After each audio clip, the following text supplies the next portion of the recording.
I was just out of college. I was living in New York City. I had started a magazine that was quickly becoming wildly successful. I had everything in front of me. I had a great apartment. I loved my life there. And then I got really sick.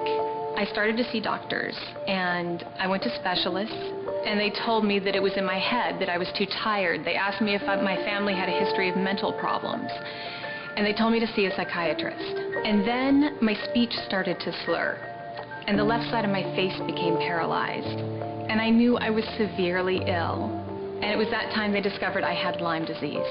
My treatments, after a year of seeing specialists and a year of going through tests and the ultimate treatment to help me recover, my medical bills were about $50,000. I managed to take a part-time job, which was all I could handle with recovering from my illness. And the medical collection agencies were threatening to garnish even those wages.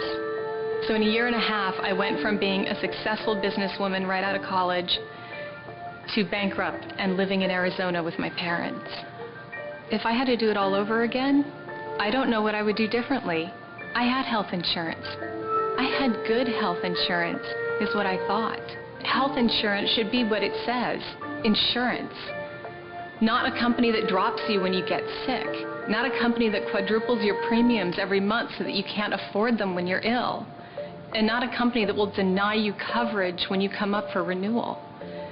If I'm paying money every month to a health insurance agency when I'm well, they should not be able to drop me when I'm sick.